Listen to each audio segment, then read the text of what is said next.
Look at this picture. This is a bryophytes plants. Already I said in bryophytes plants we cannot separate root, stem, flower. You can observe that. Severum Kashyap identified new genera in bryophytes. Therefore, he is called father of Indian bryology. Look at this picture. This is a very good example for bryophytes.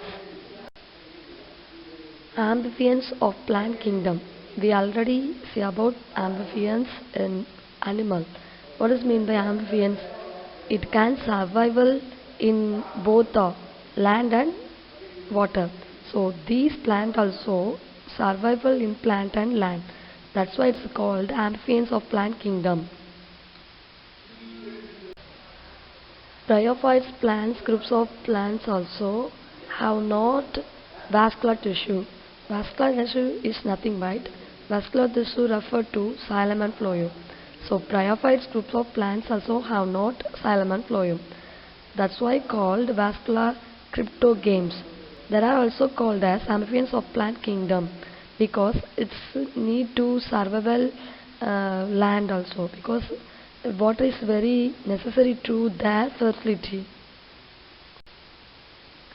Bryophyte plant body is called gametophyte and also we cannot separate root, stem and leaf like structure. That's why called that plant body is gametophyte. Most of them are primitive land dwellers, some of the aquatic. But aquatic is very necessary to that fertility. And vascular tissue like xylem and phloem also completely absent, hence called vascular cryptogames. This is vegetative reproduction method. So that takes place by adventitious buds. So the tuber develops into anthoceras. So some forms small decayable branches, that is brood bodies are formed. So help in vegetative reproduction as Prioteris fruticulosa. So the sexual reproduction is oogamous. Look at this picture. These are the reproductive parts of the bryophytes. A is a anthocerus, B is a funaria, C is a beaked and smooth-walled rhizodus, D is a sphagnum, and E is a fragmentation of rhizia, F is a tuberous anthocerus, and G is a Morsantia. Bryophytes also classify into three types. First one is Hepaticopsida.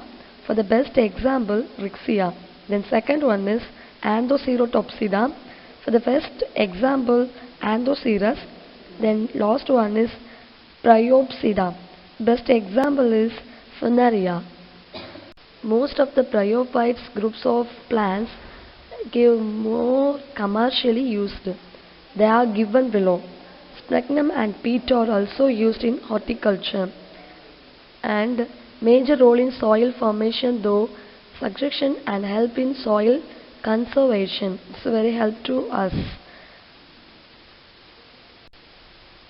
Then next we are going to see about pteridophyte. Pteridophyte is the true land plants and it's a seedless vascular cryptogames. Vascular cryptogames like absent in the xylem and phloem. These plants are mostly small, herbaceous and grow well in moistly and cool places.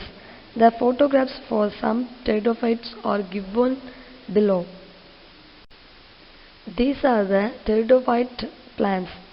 Look at this picture. We can separate root, leaf, stem and flower also. Pteridophytes group of plants have four types of good characteristics that are given below. First one is homosporous. Homosporous is nothing but which plant is produce one type of spores that is called homosporous. Best example Lycopodium. Then second one is heterosporous. Which plant is produce two type of spores that is called heterosporous. That is a Selaginella. Then third one is eusporaginate. Development of sporogynum from group of initiates that is called eusporogynate. Then last one is leptosporogynate. development of sporogynum from single initiate, that is called leptosporogynate. These are the general characteristics of pteridophytes. Look at this picture. This is a pteridophyte plant. We can separate the leaf. That's why it's called true land plants. Most of the triophyte plants give commercially more beneficial. They are given below. First of all, azolla. It's a very good biofertilizer. We can use in our soil. Then Teres vittata. It's a very good bioremediations. And Morchellia is a very good food material. These are the commercial use of pteridophytes.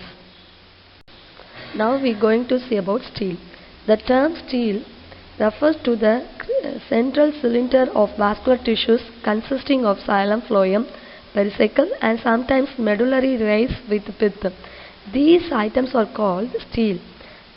This stele is classified two types. One is protostele and another one is saphenostele.